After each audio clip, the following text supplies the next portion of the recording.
வாழ்க வளமுடன். அன்பர்களின் கேள்விகளுக்கு அருள் தந்தையின் பதில்கள்.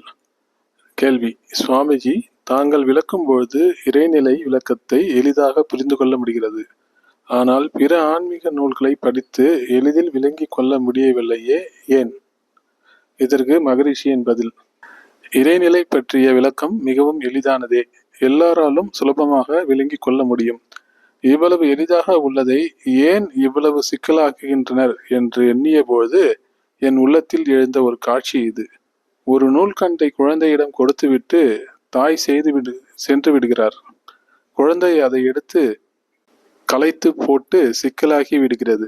பிறகு தாய் வந்து எது ஆரம்பம் என்று தெரியாமல் வெட்டி வெட்டி போட்டு விடுகிறாள்.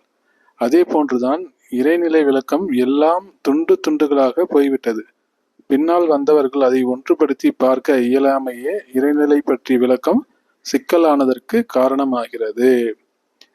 மகரிஷி அவர்களுடைய விளக்கம் ரொம்ப எளிமையானது. எப்பொழுதுமே மகரிஷி விளக்கும் போது தெரிந்ததிலிருந்து தெரியாத விஷயத்தை விளக்குவாங்க. அதாவது நம்ம அனைவருக்கும் ஒரு தெரிந்த விஷயத்தை எடுத்துக்கொண்டு தெரியாத இறைநிலையை விளக்குவார்கள். அதற்கான உதாரணங்கள் நிறைய இருக்கிறது. உதாரணத்துக்கு சொல்லும்போது, லட்டு எல்லாருக்கும் தெரியும் இல்லைங்களா? லட்டை உதிர்த்தோம்னா பூந்தி ஆயிடும் இல்லைங்களா? அப்போ பல பூந்திகள் சேர்ந்து தான் ஒரு லட்டா உருவாகுது. அதே போல மகரிஷி சொல்றாங்க, பல பரம அணுக்கள் சேர்ந்து தான் ஒரு அணுவை உருவாக்குகிறது அப்படின்னு சொல்லியிருக்காங்க. இப்போ பார்த்தீங்கன்னா எளிமையா எல்லாருக்கும் தெரிஞ்சது லட்டு உதாரணம். அதை சொல்லி தெரியாத இறைநிலைய உதாரணமா சொல்றாங்க. அதாவது அணுக்களை வந்து உதாரணமாக சொல்கின்றனர். இதுதான் மகரிஷியோட சிறப்பே.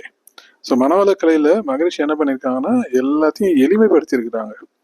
எளிய முறை உடற்பயிற்சி, எளிய முறை குண்டலினி யோகம், எளிய முறை காயக்கல்ப பயிற்சி அப்படின்னு எல்லாத்தையும் எளிமைப்படுத்தி சொல்லி கொடுத்துருக்காங்க.